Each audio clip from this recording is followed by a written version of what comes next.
this is Tim from Your Six Studios. Today in this video I'm going to show you how to turn on the developer options on your Google Pixel phone. So swipe down from the top right and go to settings.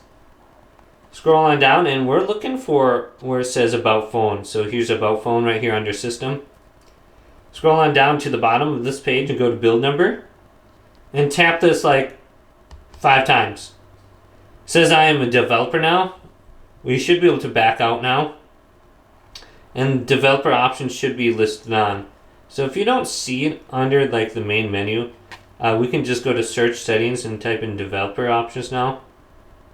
And it should pop up developer options right here.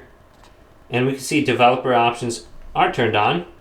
So some things I like under here are like stay awake, screen will never sleep when charging. So we have that as an option. So we can scroll through here and just look at all the different options like USB debugging. Maybe we'll need that. So yeah, that's how you turn it on. Hopefully this video did indeed help you out. Did leave it a big thumbs up. And subscribe to my channel down below.